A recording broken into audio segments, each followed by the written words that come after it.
Thank you for tuning in to the season premiere of Worth News, the online platform that brings headlines Worth Media believes are worth sharing. I'm your host, Clarence Mack. I will be joined by expert Helen McDuffie.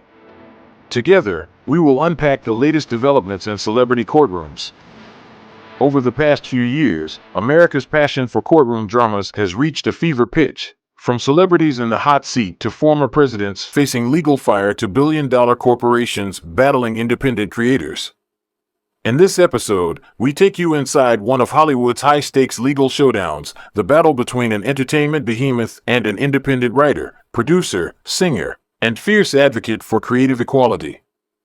We'll discuss a case with the Ninth Circuit Court of Appeals, where the plaintiff has filed a petition to rehear N. Banks, which is still pending. Although this case is crucial to the future of copyright law, mainstream media coverage has been surprisingly limited. Our mission at Worth News is to shed light on these pivotal stories that matter to creators, innovators, and everyone who cares about artistic freedom. We are diving into the details of this David versus Goliath legal confrontation, discussing what it could mean for the broader creative community, and exploring why the outcome might shape entertainment for years. Our platform is designed to help unravel the big stories and hidden dramas in the world of culture, entertainment, and entrepreneurship. On this episode, we're tackling one of the most pivotal and often misunderstood topics in copyright litigation: how the district courts as well as the Ninth Circuit dismisses cases before they get to a trial, sometimes even without expert testimony. If you've ever wondered why some high-profile lawsuits never see a courtroom showdown, and how courts decide no substantial similarity before a jury is called, this episode is for you. You have to look closely at landmark cases involving Disney, Zindel, Gregorini, Fox, Led Zeppelin. Why is this such a big deal? Because if you're a creator, an artist, or even just a passionate fan of pop culture, these decisions can shape the entertainment landscape you love and directly impact the culture. Also, if you're an aspiring lawyer or a legal buff, understanding the Ninth Circuit's extrinsics test for substantial similarity is absolutely critical if you ever plan to practice copyright law. I've seen some of the most talked about Ninth Circuit rulings where entire lawsuits got tossed out at the earliest possible stage. This case we are about to unpack is shaping up to be a cautionary tale for anyone who thinks inspiration might cross the line into infringement, and a fascinating look at the boundary between protected creative expression and everyday ideas that belong to us all.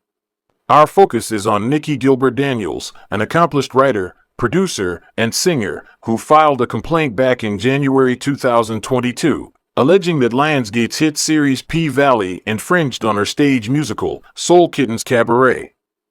Originally filed in Georgia, Nicci's case was transferred to Los Angeles, where critics say deep-pocketed corporations often have a distinct advantage over underfunded plaintiffs.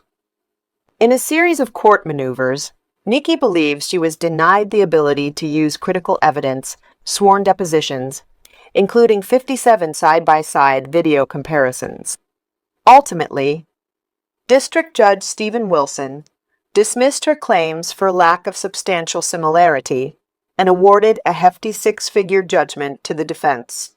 Despite amounting legal debts of her own and feeling that discovery was cut short, Nicci refused to back down. Determined to fight a ruling she believed was unjust, she took her fight to the Ninth Circuit Court of Appeals, where ultimately left her with more questions than answers. Keep in mind, these are allegations and not final legal facts. The facts surrounding this case are available on Pacer or WorthMedia.com. For those who can't quite understand the legal jargon or expert testimony, or if you're simply wanting an even deeper look, Nicci shares the raw details in her upcoming book, Nicci versus Goliath: The Cost of Pursuing Justice, which chronicles her 4-year battle against an entertainment titan. What happened next only made the journey more difficult. Her attorney shared on the morning of the hearing that he was in excruciating pain he believed required hospitalization. You will notice during the hearing that the attorney could not stand. Despite his illness, Nicci's attorney pressed forward with the oral argument, the hearing we are about to watch. took place on December 5th, 2024 in Pasadena, California, at the Ninth Circuit Court of Appeals. And Counselor, you may approach when you're ready. Good morning, Your Honor. Oh, you're going to sit from there? Yes, okay, that's fine. Housekeeping, I apologize that No, that's... I cannot hear you speaking, sir, so if you'll pull that microphone to you, that would be great. It looks like it was off. Can you hear me now, Your Honor? Yes, I can. Okay. Thank you so much. We represent the plaintiff in this case. She is the author of a play, Soul Kittens Cabaret, otherwise known as SKC. It is a registered copyright along with the filming of the play, we call it the DVD, that was filmed of the actual performance of the play, both of which are registered copyrights.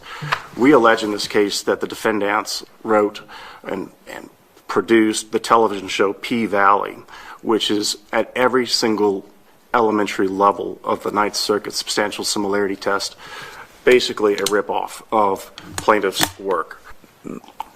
First, maybe my biggest question is that it seems to me that the themes that you identify as being substantially similar, such as the, morality issues, good versus bad, choices that people make as mothers, daughters, partners, that those are things that flow pretty naturally from the setting of these two works and are unprotectable. So if you could address that, that would be helpful.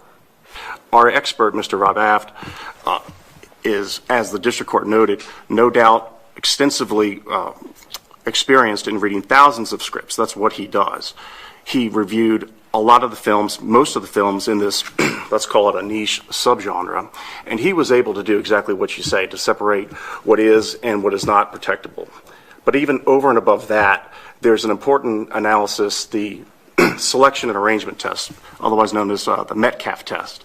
In Metcalfe versus Bochco, the Ninth Circuit recognized that even if individual story elements or ideas like stock characters, settings, or themes are not protectable on their own, the unique way those elements are selected, arranged, and combined can be protectable. In simpler terms, if you take everyday pieces but arrange them in a special, distinctive way, that overall combination might be protected even if each piece, by itself, is not.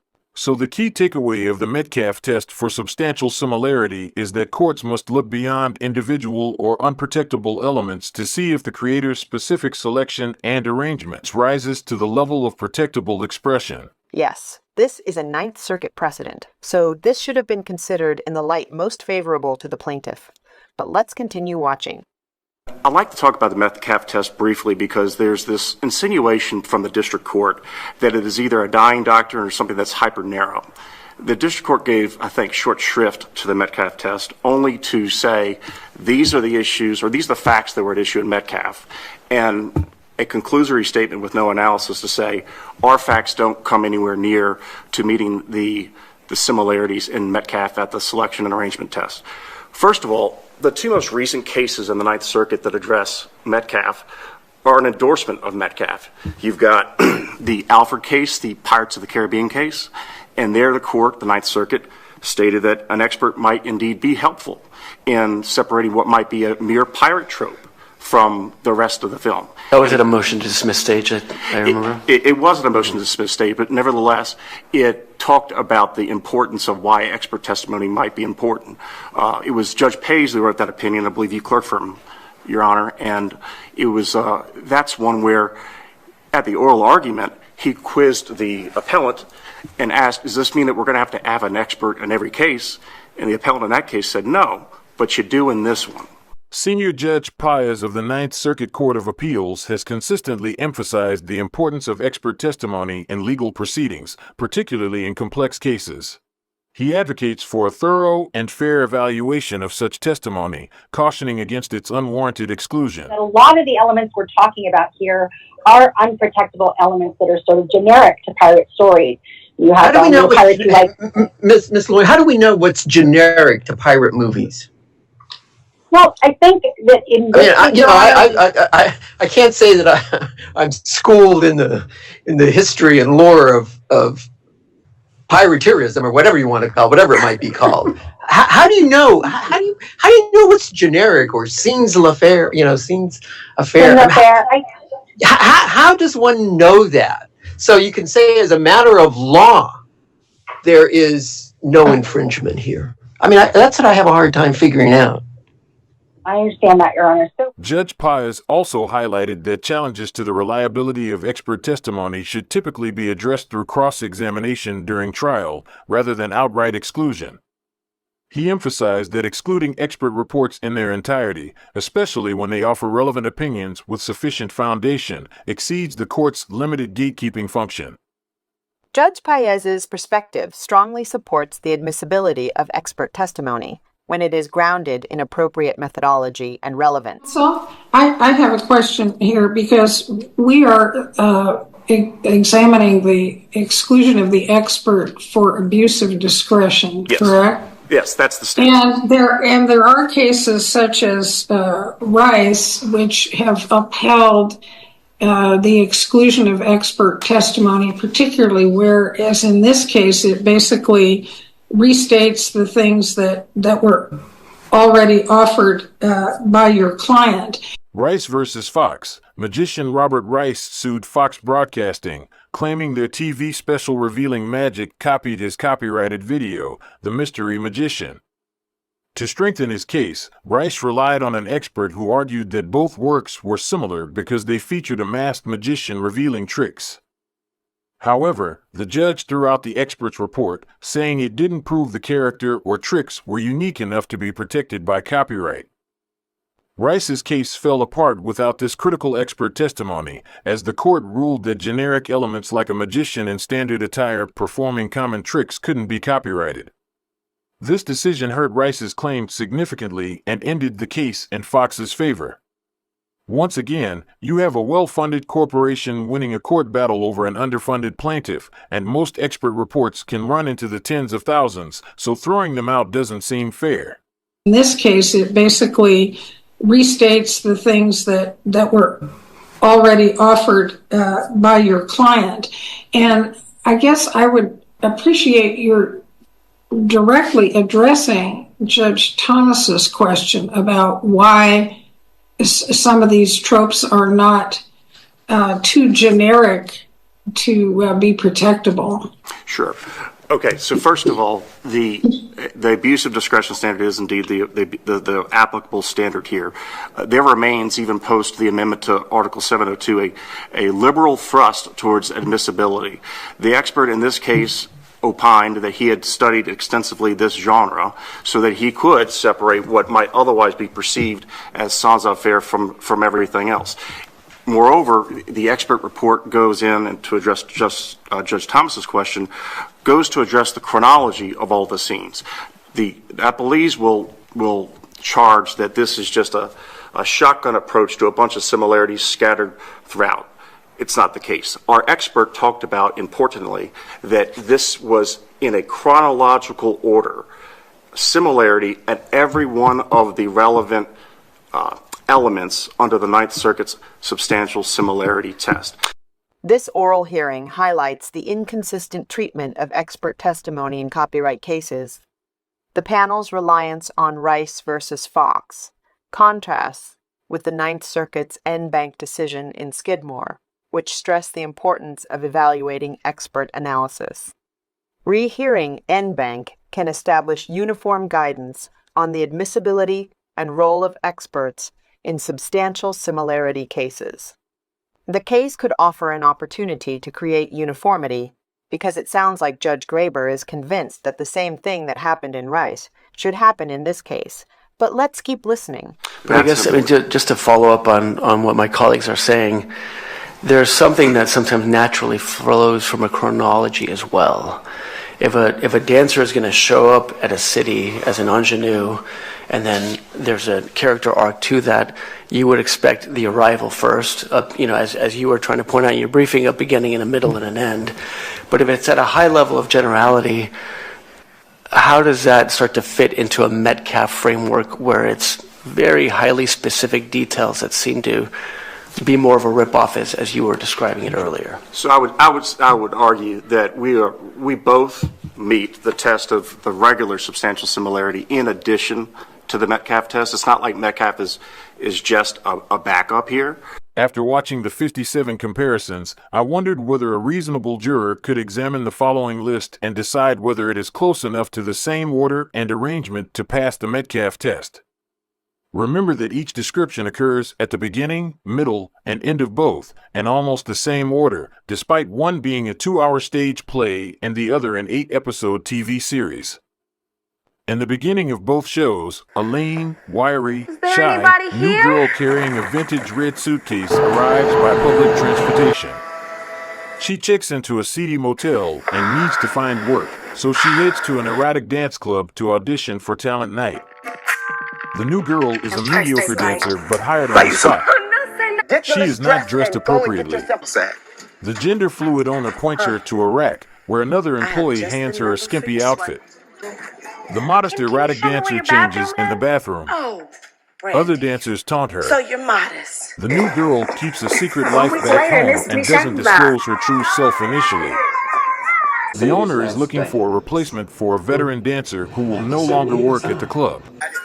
The owner, who usually dresses as a woman, dresses as a man for a very important business meeting discussing his club's fate. The owner is taunted by the person he is meeting about how he dressed like a woman the last time they met. Fabulous Tata Burlesque. All dressed up like a man for the occasion. Oh, I see. You got on a little cheap suit, so today you think you a man.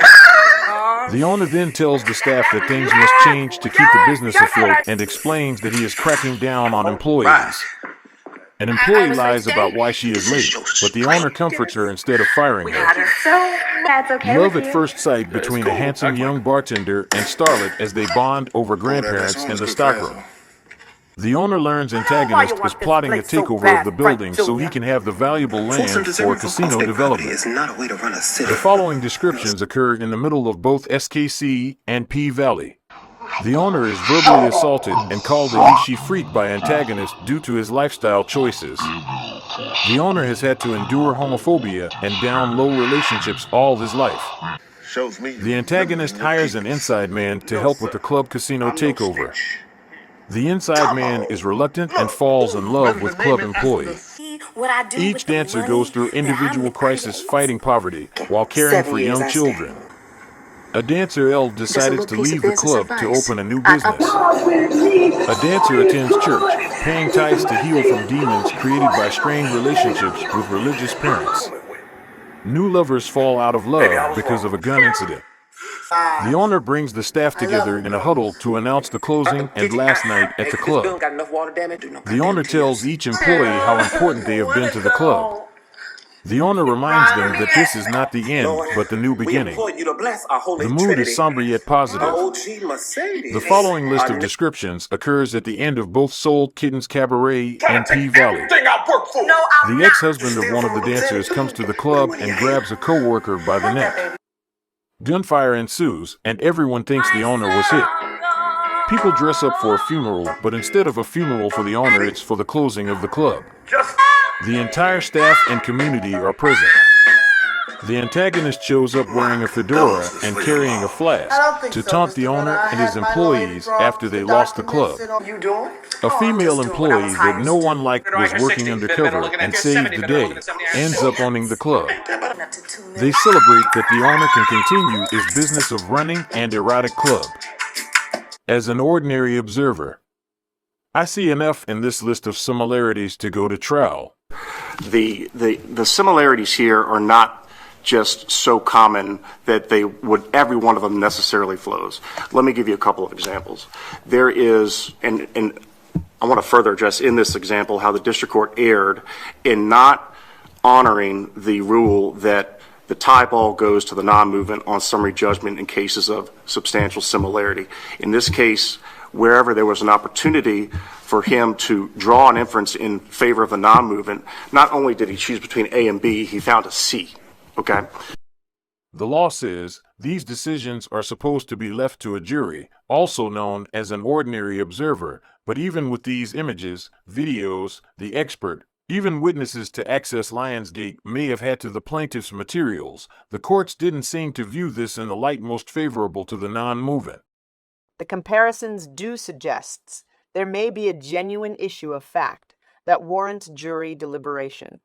If courts dismiss these cases based on technicalities or narrow interpretations of protectable elements, it can feel like the bar for infringement is set so high that meaningful disputes never make it to a jury.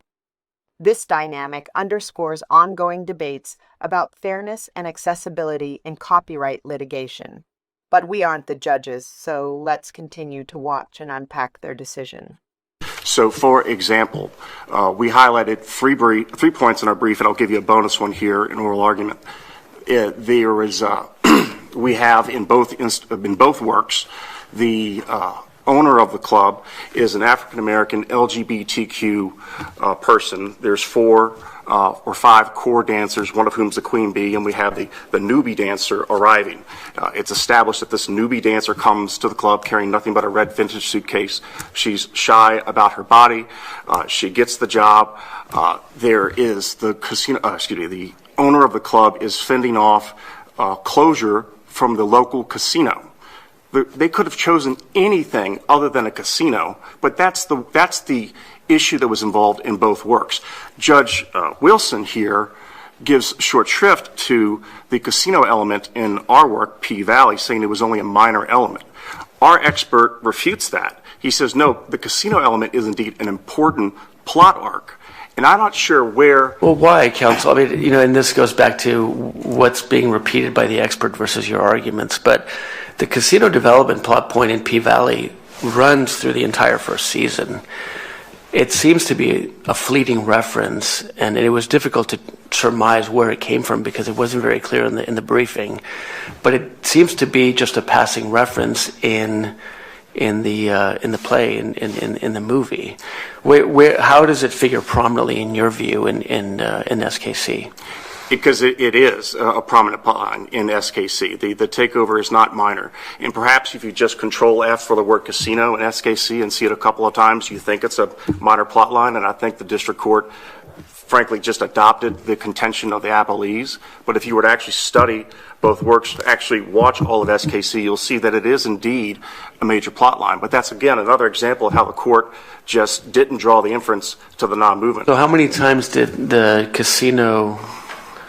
How many times was it referenced? I couldn't tell you that. I mean, it's. I mean, you're here trying to dispute that there are no tribal issues of fact. So, and your contention is that this is a major plot point. So, can you back it up with some references to the record?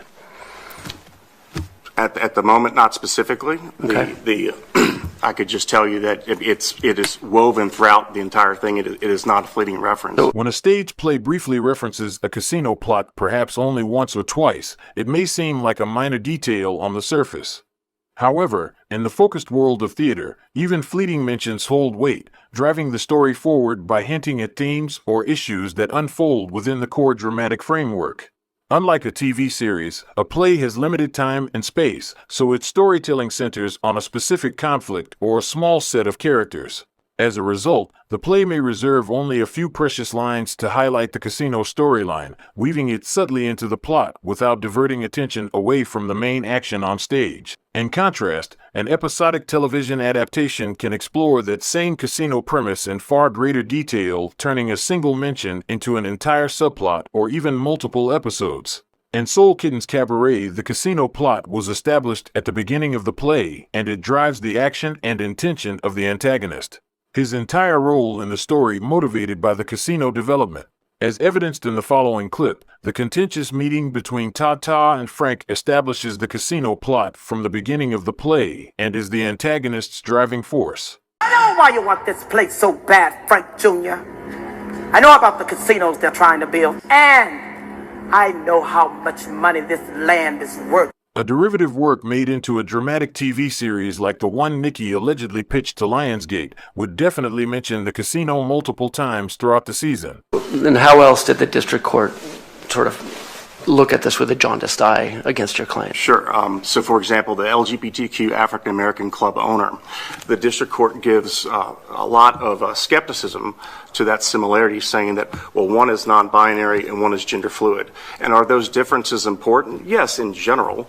But for purposes of what we're talking about here in substantial similarity, that's not what we should be talking about.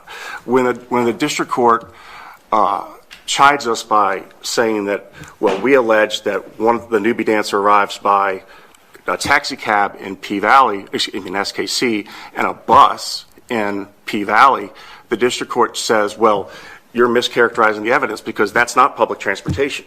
But, Your Honors, I would submit to you that if we're quibbling about the definition of what is and is not public transportation, that is not what the district court is supposed to do. Well, but even Counsel, before your time is up, I would like you to address what I see as a problem for your side of the case, and I'd like to hear your response to it. To me, the themes, the dialogue, the mood, the setting, and the pace could not be more different between your client's protected work and P-Valley, which is dark and violent and all about domestic violence and the place of religion and a bunch of things that have nothing to do with SKC. I wouldn't consider a story about an erotic dance club in a bankrupt inner city at risk of being taken over by a casino staffed by women who can barely take care of their children, one of whom was the product of SA, a lighthearted story. The expert's report is essential because, in this situation, it could offer some insight into the judge's question about P-Valley being darker than SKC.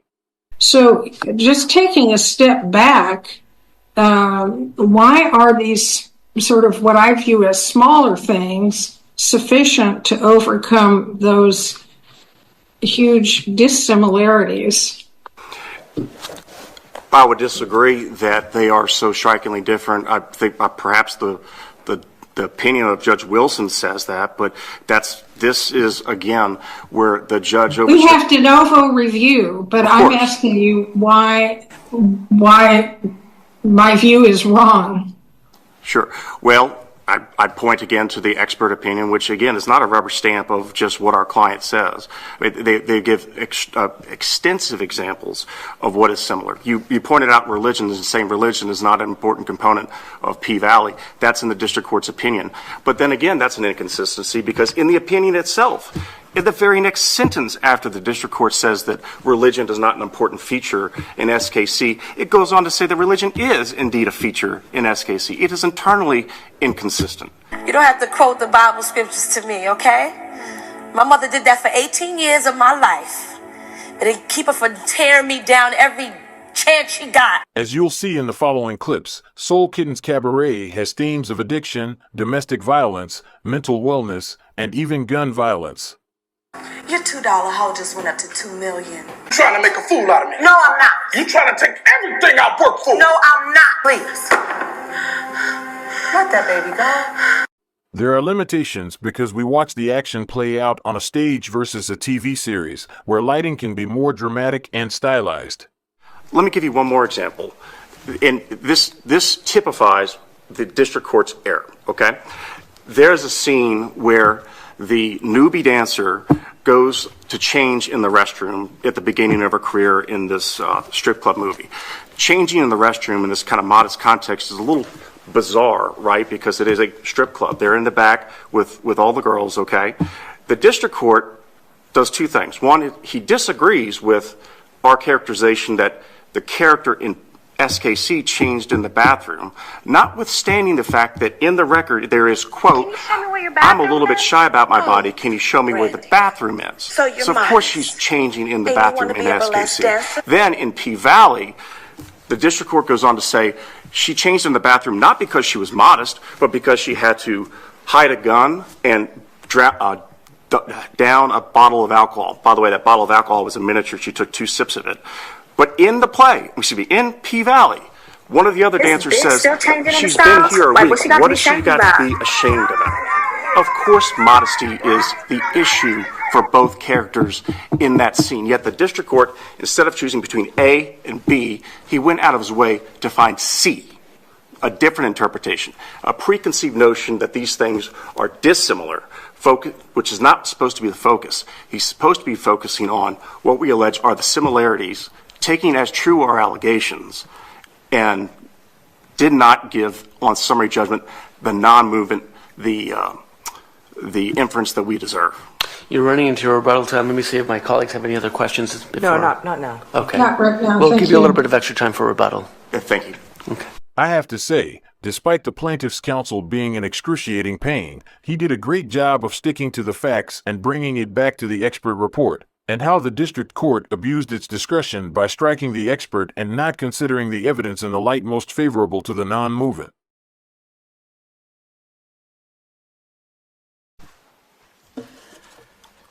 Good morning, Your Honors. May it please the Court, my name is David Halberstatter, and I'm appearing on behalf of the appellees.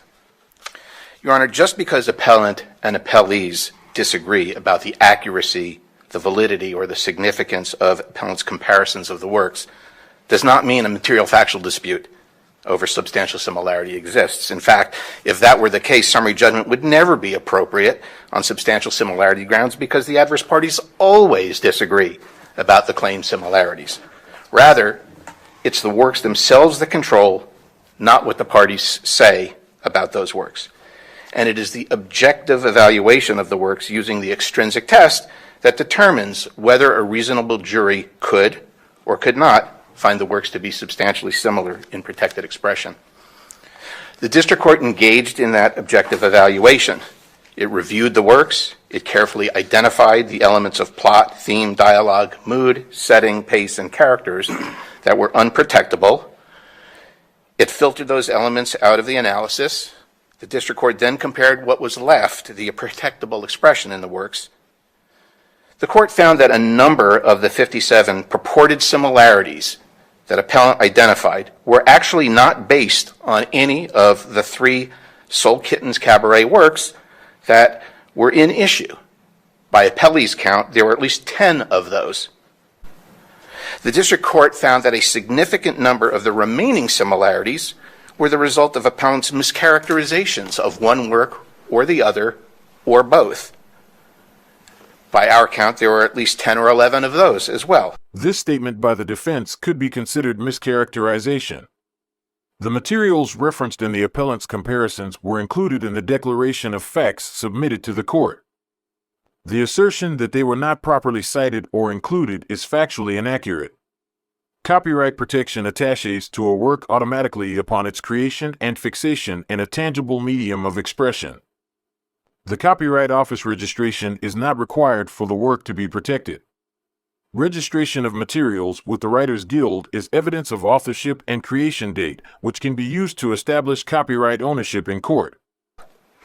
The district court then found that appellant had made still other alleged similarities seem similar by taking particular elements out of context and describing them generically when the actual expression was markedly different. Based upon its extensive and thorough analysis, the district court concluded that no reasonable jury could find substantial similarity between the works' respective plots, themes, dialogue, mood, setting, pace, and the characters. It would be helpful if you could address for me the issue of the expert declaration and why the expert's career, his 30-year career, was not sufficient to qualify him as an expert. Certainly. Well, to answer that narrow, specific question, there are a lot of people in the entertainment industry who read scripts as part of their job. And if they've had a career as long as this expert has, they've probably read thousands too. But that doesn't qualify an individual to opine on substantial similarity if they don't have any background in literary analysis, literary criticism, or even as part of their job comparing works for this specific purpose. Counsel, is there a case that says that an expertise in literary analysis and criticism is a prerequisite for this type of expertise? Well, I would say, Your Honor, that this judge, Judge Wilson, in Gable, reached that conclusion in striking the expert testimony of Professor David Nimmer, who was a well-recognized scholar in copyright but had no expertise in literary analysis, and this court affirmed that exclusion. So I don't know that there are any other cases that that would support this, but we're talking about literary works here, where obviously we have script to movie. In this case, in Esther White, we had treatment to television series that had gone on for years. And Your Honor, I think it's kind of hubris for a district court judge to think they have enough knowledge and basis in film and theory, things that people go to school for, USC, UCLA, to learn all about, that they can just decide this on just a dismissal stage, except I think in rare cases where it's just obviously so frivolous. But you're relying on the abuse of discretion standard of review. yes, very much so. The abuse of discretion standard is a legal principle used by appellate courts to review decisions made by lower courts, judges, or administrative agencies. It evaluates whether the decision was unreasonable, arbitrary, or based on legal or factual errors. A decision constitutes an abuse of discretion if 1. It relies on incorrect legal principles. 2. It is based on clearly erroneous facts. 3. It is unreasonable or outside the range of acceptable choices. This standard is highly deferential, meaning appellate courts are reluctant to overturn decisions unless there is a significant departure from proper reasoning or fairness. It is commonly applied in reviewing evidentiary rulings, sentencing, or administrative actions. In fact, as this court knows, expert determinations lie peculiarly within the sound discretion of the trial court, and reviewing courts afford the trial court a high degree of deference. So for this court to overturn the granting of the motion to strike, it has to be firmly convinced that the district court decision lies beyond the pale of reasonable justification. Let me ask this. Counsel pointed out that expert opinion can be helpful in letting courts sift through an objective test. When is it useful in some circumstances versus this one? Why was this not one of those instances? Well, first of all, instances in which an expert witness on prior art, for example, could be relevant is if there is a significant body of pre-existing works that employ similar elements of expression and so forth, and an expert who is fully knowledgeable in that prior art, not someone like Mr. Aft who watched 3 other films. Someone who is knowledgeable in that prior art might be useful in identifying factors that might otherwise on their face seem to be protectable expression, but which are in fact common tropes for a genre. But that's not this case.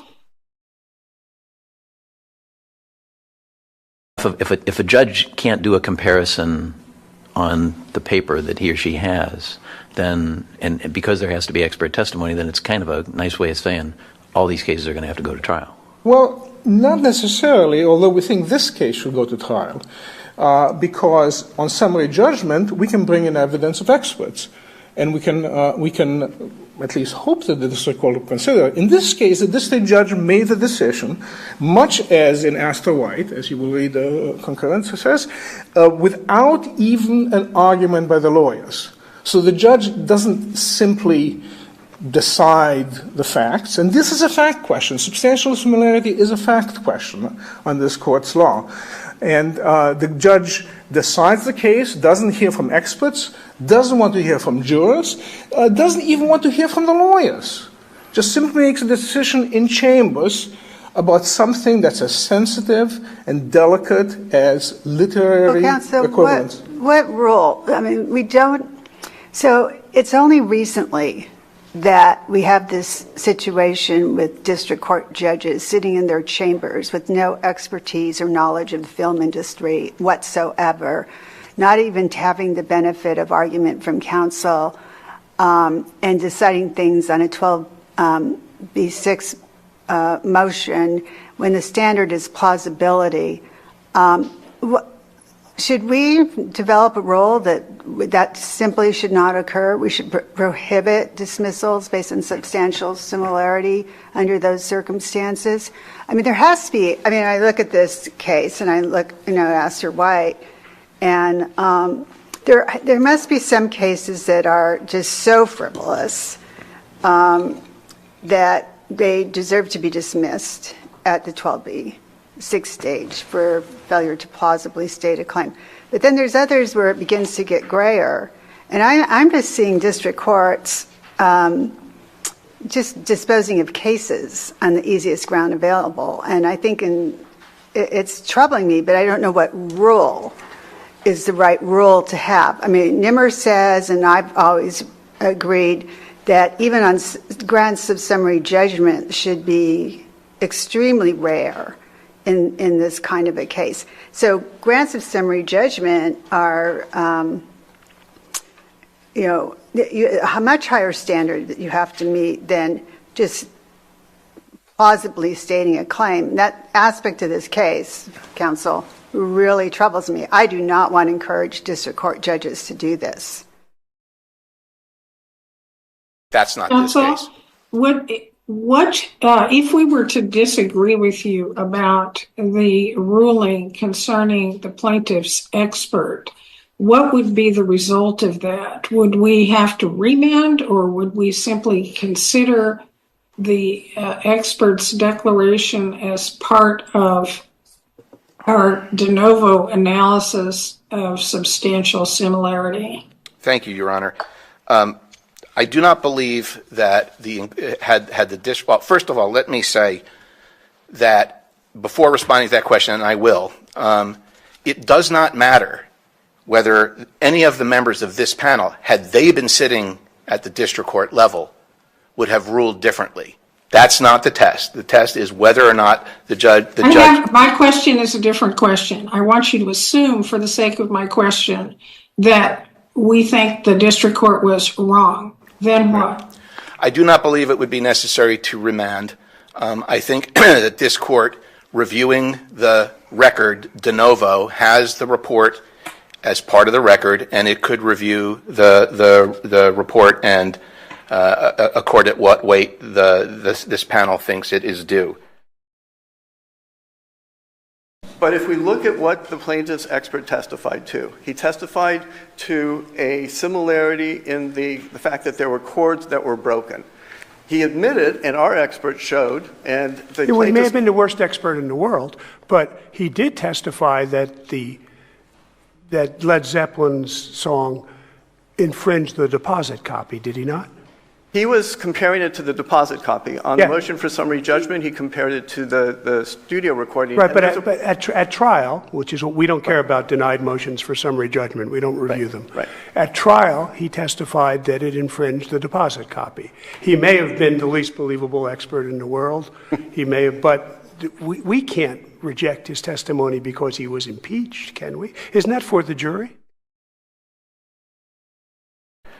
I would add that I don't believe, had the district court considered the expert report, that it would have changed anything, because the expert largely parroted appellant's comparisons, which the district court found repeatedly to mischaracterize the works. It is entirely possible for an expert to arrive at the same conclusion as the plaintiff's allegations. The key distinction lies in the use of the Daubert methodology and extrinsic analysis. Inferences from the facts are jury functions, not those of a judge ruling on a motion for summary judgment. Striking the expert report and dismissing the case improperly encroached on the jury's role. The court's role is limited to determining whether there is a genuine issue of material fact for trial. It is not the court's role to assess the credibility or persuasiveness of evidence, including expert testimony. Determinations about the weight or credibility of evidence, including whether an expert's testimony is parroting or lacks originality, fall squarely within the jury's domain. Even if the expert's report appears weak or derivative, it should be for the jury to decide its credibility and impact.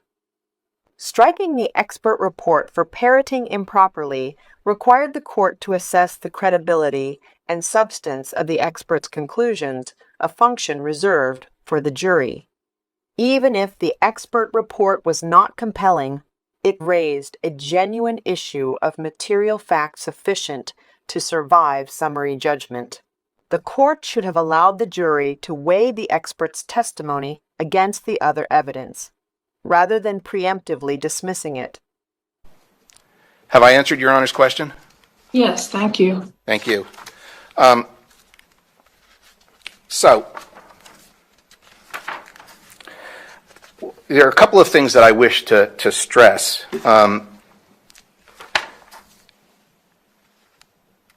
Well, first, the similarities that appellant alleged existed between her Soul Kittens Cabaret works and Appellee's television series P-Valley, in my view, were even less compelling than those in the seminal Ninth Circuit decisions in which this court affirmed summary judgment for the defendant appellee on substantial similarity grounds, without, may I add, any expert testimony.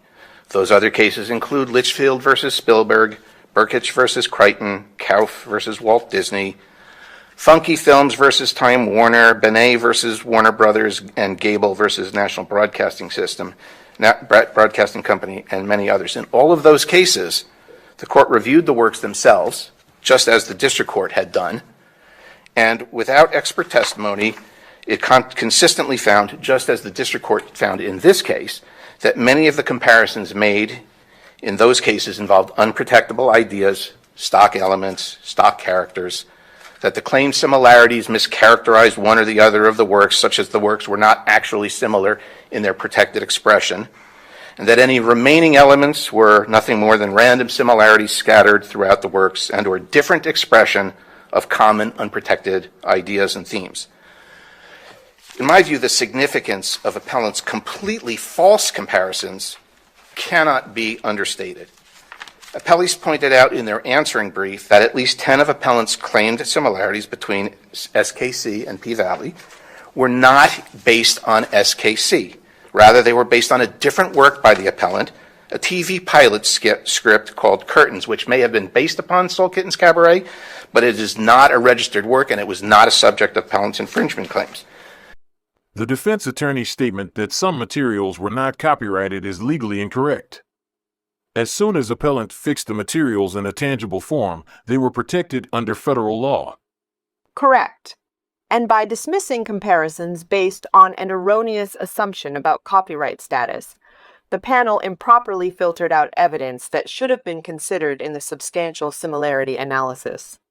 Filtering out evidence of similarities based on an incorrect assumption undermines this principle and deprives appellant of a fair adjudication. In this case, appellant's declaration states she left copyrighted materials with the CEO of Lionsgate, creating a specific channel of communication. The CEO having a lack of recall is not a denial of access, but a factual dispute appropriate for jury resolution. They did it again today by referencing the scene in which the dancer arrives by public transportation. The public transportation element is not present in any of the SKC works that are at issue. It was included in the Curtains script, but not in the scripts at issue. There's no question or dispute about this. Plaintiff's own comparison video clearly shows the source of these 10 purported similarities as being from Curtains. But appellant did not withdraw these claimed similarities on appeal. Rather, she just doubled down. Likewise, the significance of appellant's blatant mischaracterizations of the works also cannot be understated. Throughout its order, the district court identified comparisons that mischaracterized one work or the other in order to manufacture a similarity. And even when it didn't call out appellant expressly, it was implicit in the court's repeated findings that one element or another was expressed differently as between the works, and that, such that appellant's comparisons were actually disingenuous. And they're doing it again today. Something that I find interesting as I watch Nicci Gilbert's case against Lionsgate is how substantially similar the defendants in the argument are to the defendants in other cases, like Zindel versus Disney. Take a look. The only thing that these works have in common is that it's a cleaning lady bonding with an animal who she attempts to have escape. What happened here, what the district court did, and I definitely want to discuss, Judge Wardlaw, your concerns with motion to dismiss. Well, I understand that the defendants in these cases, the people who you're representing, the institutions, the producers, the creators, they want to get rid of these things immediately. I practice enough in this area that I completely understand, but I do worry about the situation, and we don't have a published opinion. All the history of the Ninth Circuit, we do not have a published opinion affirming a dismissal at Rule 12b6 stage on substantial similarity grounds. And I would say it should be limited to the most frivolous of cases, because the standard at the Rule 12b6 stage is plausibility. That doesn't mean, plausibility does not mean the most possible frivolous case. No, it means it doesn't, exactly but have that. they It must possibly be plausible. stated a claim? And if you're looking at a script and a movie, I don't know, I mean, under what circumstances could you say that they had not plausibly treated a claim? Can I ask this, counsel? In terms of the comparison of Tata Burlesque from SKC and Uncle Clifford from P-Valley, there's a dispute between the sides as to whether gender fluidity versus a gay male character is a notable distinction or could be grouped together. Can you speak a little bit to that point? Well, sure. I would, I'm not in either category, but I imagine that if I were a gay man, I would consider gender fluidity different. And similarly, if I were a gender fluid individual, I would probably react to being characterized as a gay man. Well, counsel, there's also the distinction in the way these are expressed in terms of their identities. I mean, Tata doesn't have, long silver nails and some of the other things that occur with Uncle Clifford. Yes, that's correct. The Uncle Clifford identifies as female. He wears predominantly female clothing. I believe there's maybe one scene when he was going to a bank where he took off his nails and dressed as a male. Uncle Clifford uses exclusively feminine pronouns. Tata Burlesque, by contrast, dresses like a male, refers to himself with male pronouns, and is an entirely different character. Okay. I'm sorry, Mr. McVeigh or Miss Burlesque. I just get a little confused sometimes because don't you dress up like a woman sometimes? In her upcoming book, Nicci vs. Goliath, The Cost of Justice, Nicci addresses the distinction between Tata Burlesque and Uncle Clifford. Nicci says, and I quote, "The court took it upon itself to judge the nuances of representation, love, and gender identity as a matter of law. The intimate, interpersonal relationships between two people in the LGBTQIA community are both complex and deeply nuanced, defying attempts to fit them neatly into predefined categories. This complexity is reflected in the LGBTQIA acronym, which encompasses a broad spectrum of identities and experiences.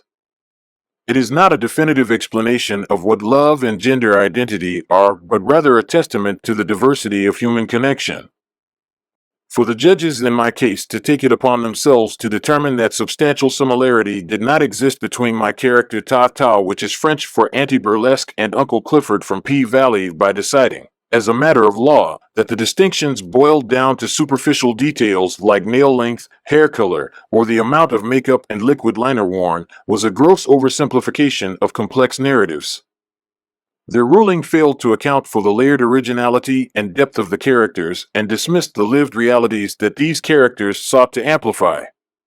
Have I answered your question, Judge Sanchez? You did. I mean, really what I'm thinking about is what level of specificity would we need to get to in this context, for example, because there aren't that many stories about an LGBTQ related owner of a cabaret or nightclub. And so we could slice it further down, and I take your point that there are these differences, but is that necessary for the sufficiently similar analysis? No, it is not necessary, Your Honor, because there are many other differences, including how each of those characters came to own the club, how those characters could potentially lose their club, how those characters interact with the dancers at the club, how that character interacts with the antagonist, and so forth. So there are so many differences in the expression of each of those characters and what they do and their role in the story that you don't really have to parse that piece of it out. Correct. Both Tata Burlesque and Uncle Clifford occupy spaces that highlight the intricate dynamics of being openly queer while navigating relationships with men who prefer to remain on the down low. These relationships are fraught with societal pressures, stigma, and secrecy, creating a narrative ripe for exploration. In my work, Tata's down-low lover profoundly shapes Tata's arc, while in P-Valley, Uncle Clifford's relationship with a closeted man is ongoing and central to the plot.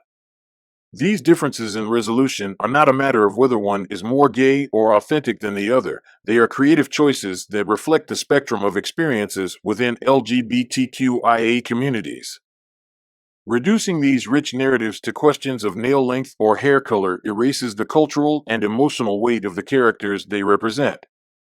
It is an act of legal dissection that prioritizes dissimilarities over thematic resonance and shared humanity. Worse, it establishes a precedent where courts armed with limited understanding and lacking professional expertise in gender studies or queer representation may feel empowered to decide what qualifies as gay enough. Tata Burlesque and Uncle Clifford are not simply archetypes of queer representation, they are embodiments of resilience and resistance against marginalization. Both characters navigate spaces where their identities are simultaneously celebrated and scrutinized. They act as protectors and nurturers within their communities while grappling with the complexities of their personal lives. By denying the depth and intricacy of these characters, the court failed me in the underserved communities my work sought to amplify.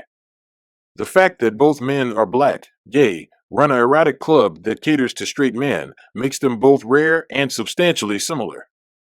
Do you want to take a moment to address the casino element in these cases and how much of a driver it is in the relative works? Yes, I'm happy to. And Your Honor asked opposing counsel a question about how many times it was referenced in Soul Kitten's Cabaret, and I don't remember for sure, but I think it was twice. And it may have only been twice in one of the works and not in either of the other two. It was not a plot element at all. Further, the character who they are attributing to whom they're attributing this casino plot development, Frank, is the deceased lover of Tata Burlesque, who gave the club in his will to Tata Burlesque, and it is apparent far more so in all of the three Soul Kitten Cabaret works that he is driven by animus. He thinks that Tata Burlesque bewitched his father, turned him gay. I use turned in air quotes, turned him gay, and he thinks he is the rightful owner of the club, so he wants to do anything he can to get that club back. It has nothing to do with a casino development. I know why you want this place so bad, Frank Jr. I know about the casinos they're trying to build. This casino want to buy our land. And I know how much money this land is worth. You bringing the casino here shows me you remembering your peoples. No, sir. I'm no snitch. Come on, love. Come on. Look, I can get you up to $1 million. $6 million like we discussed. Have I answered your question? Thank you. Great. So the other item, so as I mentioned, appellant has doubled down on these mischaracterizations and did it just now in his oral argument. The appellant's counsel focused on the shyness, the purported shyness of the new girls in each work by focusing in P-Valley on what the other dancers perceived Autumn to be doing while she was changing in the bathroom. She was not changing in the bathroom because she was shy. She was changing in the bathroom because she was checking her weapon and having some alcohol. 1 week later, and this bitch still changing in the styles? Like, what she got to be shamed about?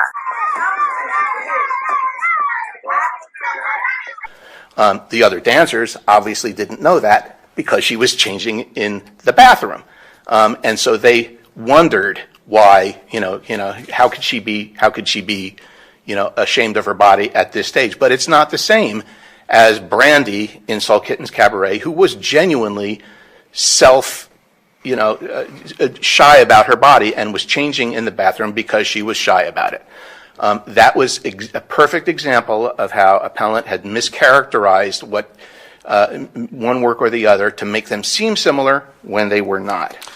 It is crucial in copyright infringement cases, especially when evaluating substantial similarity between characters, that judges and attorneys do not unilaterally decide whether a writer's characters have been mischaracterized. First, this assessment is inherently factual and requires an expert's specialized insight or a jury's balanced evaluation. Entrusting judges or opposing counsel with the sole power to determine a mischaracterization risks subjective or biased decision-making, inadvertently shutting the courthouse door to valid claims. If courts allow defendants, or even judges, to define what counts as a mischaracterization, it creates a dangerous precedent that effectively renders the plaintiff's own creative intent irrelevant. This results in a near impossible standard for plaintiffs to overcome, as key questions about the character's essence and unique traits would be decided without the guidance of an impartial fact finder. Ultimately, leaving these detailed fact-based inquiries to expert testimony and jury deliberation upholds fairness in copyright litigation and protects authors' rights. Before you wrap up, can you address the Metcalf point and what, even if you have unprotectable elements, if they're arranged in a certain way that creates a substantial similarity, is there a triable question as to that issue? Yeah, no, there is not. First, I will note for the record that appellant in her opening brief does not argue that the district court misapplied the test. She argues that the court neglected the test, which obviously isn't true because the order granting summary judgment spends 2 pages considering that test. It does not create a tribal issue of fact because, as the district court had noted throughout its opinion, the alleged similarities, even in unprotectable elements, were based on mischaracterizations of one work or the other. In fact, the entire comparison analysis was plagued with mischaracterization, and correctly concluded that the selection and arrangement of these unprotected elements in no way approached the level of similarity present in Metcalf. I will add that, in Metcalf, this court found each major extrinsic element in the allegedly infringing work to be substantially paralleling the allegedly infringed work, and it found that the similarities in the selection and arrangement of these unprotected elements was striking. I would submit that there is no such similarity in the unprotected elements in this case, much less a striking similarity between the selection and arrangement of those elements. And I see I have finished my time. If you all have any questions, I'm happy to answer them. Otherwise, thank you for listening. No other questions. Thank you, counsel. A reasonable juror could examine the following list and decide whether it is close enough to the same order and arrangement to pass the Metcalf test. Remember that each description occurs at the beginning, middle, and end of both, in almost the same order, despite one being a 2-hour stage play and the other an 8-episode TV series. In the beginning of both shows, a lean, wiry, shy, new girl carrying a vintage red suitcase arrives by public transportation. She checks into a seedy motel and needs to find work, so she heads to an erotic dance club to audition for talent night. The new girl is a mediocre dancer, but hired on the spot.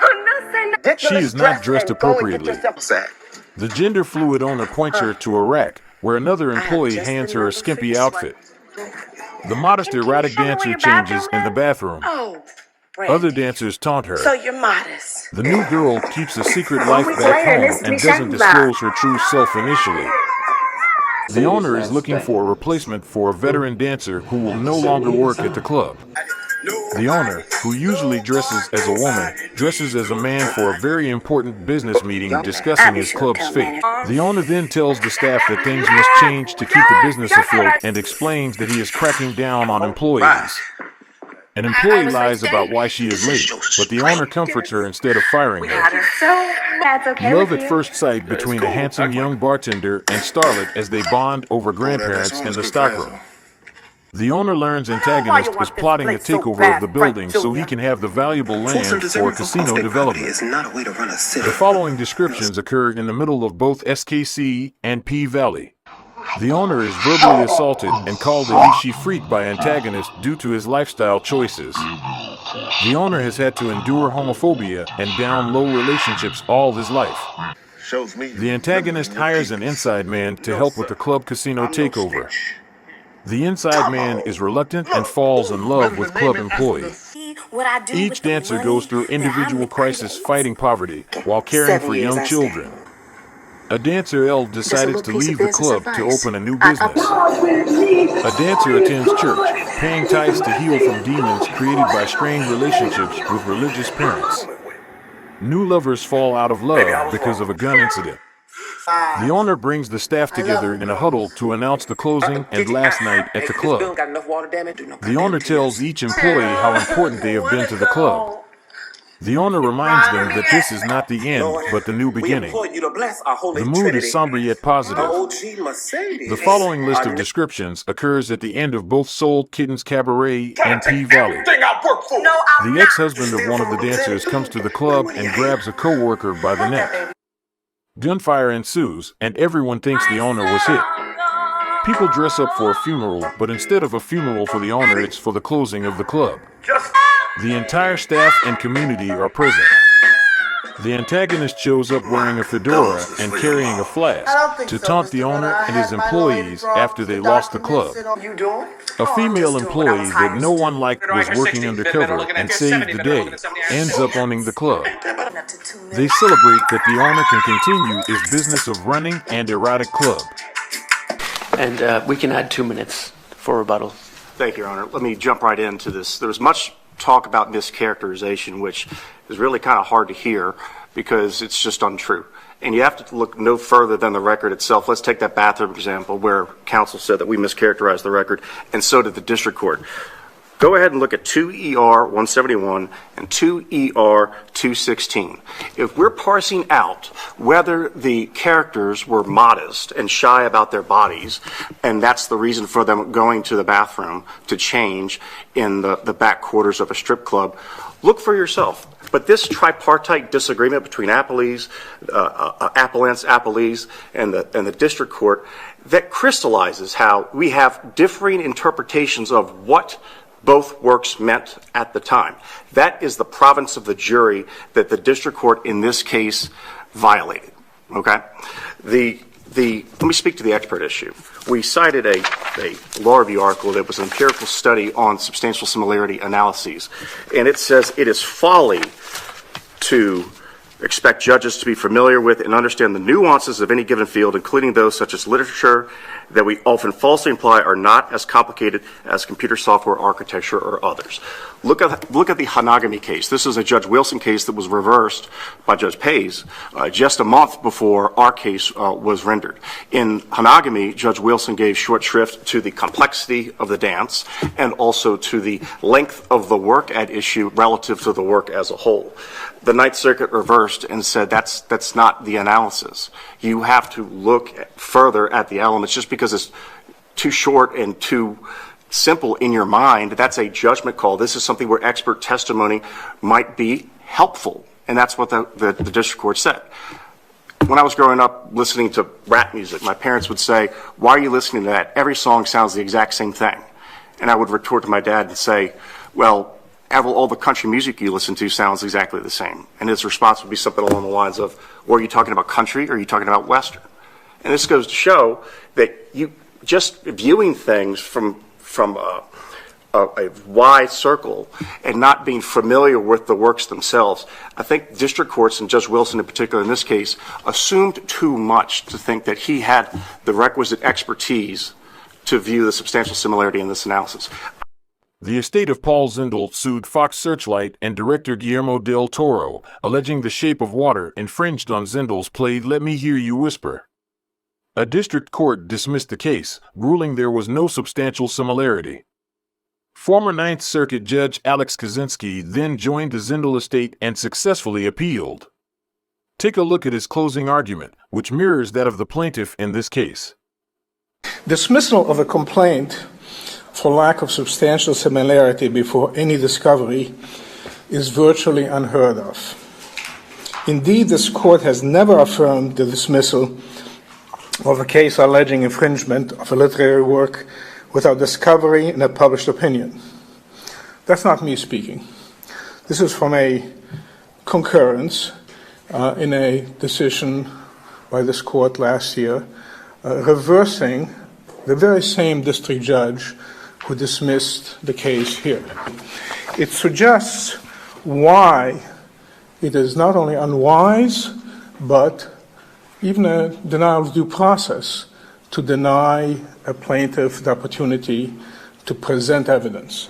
You know, it used to be that this court said rarely grant summary judgment, wasn't even thought of. The idea that you would dismiss without a chance to put on evidence, without a chance to examine the defendants about what it is they in fact took, without putting in experts, in a way it's a denial of due process. This looks to me like the heart of the story was taken by The Shape of Water. I would think that they would want to clear that up. With so much commentary about it, with Oscars having been given, having been nominated for an Oscar for a Best Original Play, not adapted play, original script rather, I would think that they would want to have a chance to say, no, we didn't sit there with that script and steal the best parts of it. I would think that they would relish the thought of going before a jury, telling their stories, and hoping to be vindicated, and basically clear their Oscars of disdain. The case was remanded for further proceedings, ultimately underscoring that copyright disputes involving creative works often require expert or jury evaluations rather than early dismissal. I don't think Judge Wilson is an expert in the niche strip club genre. I certainly am not. But Robert Aft had reviewed several works, went through every single one of the Ninth Circuit's elements of substantial similarity and found that they were indeed substantially similar. Again, I can't highlight enough that in the Ninth Circuit, substantial similarity and on summary judgment is very narrow. The balls and strikes need to go to the non-movement. The district court didn't do that here. He went out of his way to find in favor of the movement with the preconceived notion that there was no substantial similarity. Further, just for the same reason... Start to wrap up, counsel. Sure. This is the last one I'll make. For the same reason that, and the Ninth Circuit has said, just listing a bunch of random similarities should be discounted, so too should be the list of dissimilarities. I could count 1,000 dissimilarities between the works. That doesn't mean that both works aren't substantially similar. Look at the Ninth Circuit's case in Alfred. It noted that the script versus the movie, there are striking differences. And there might be here too. That doesn't mean that they are not substantially similar for purposes of copyright infringement in the Ninth Circuit. Okay. Thank you, Your Honors. Counsel, thank you both for very helpful arguments. The matter will stand submitted and court is adjourned. All rise.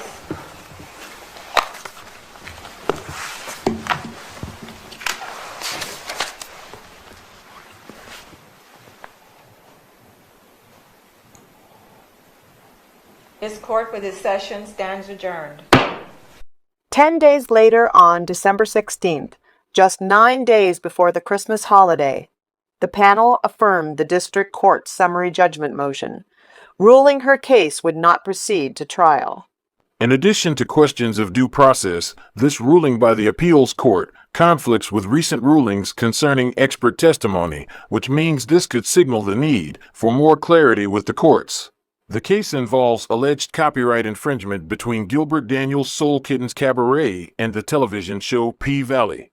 Despite similarities in characters, themes, and plot elements, the lower courts ruled in favor of the appellees on summary judgment. This case is ripe for rehearing en banc for the following reasons. To ensure uniformity in copyright law, the panel's decision deviates from binding precedent Metcalfe, misinterpreting the substantial similarity standard by requiring a stricter, strikingly similar threshold. This sets a problematic precedent that undermines the protection of creative works. The exclusion of expert testimony contradicts Ninth Circuit precedents that recognize its importance in analyzing complex creative expressions, such as screenplays and film works. To clarify summary judgment standards, courts must refrain from removing fact-intensive questions, such as substantial similarity, from the jury's purview. Misapplication of these standards erodes plaintiffs' ability to seek redress for valid copyright claims. To highlight the broader implications for copyright holders, the panel's ruling risks creating an overly narrow interpretation of protectable expression, potentially making it nearly impossible for copyright holders to prevail in infringement cases involving derivative or complex works. It's clear that both Nicci and her legal team remained committed to her cause and how her story might shed light on the challenges independent creators face. Nicci is seeking a few high-profile amicus briefs to support her fight, which she plans to take to the Supreme Court. And that concludes our WRF TV special report on the high-stakes litigation of independent creator Nicci Gilbert Daniels versus entertainment giant Lionsgate. Nicci is currently appealing the six-figure judgment that Judge Stephen Wilson imposed, an amount judges typically reserve for cases deemed frivolous. While many disagree with that assessment, the harsh financial penalty serves as a stark warning. Underfunded plaintiffs should brace themselves for potentially devastating losses when seeking their day in court against powerful defendants. For WRF News, I'm Clarence Mack. I am Helen McDuffie. Thank you for watching WRF News, news worth sharing. Please remember to like, share, and subscribe.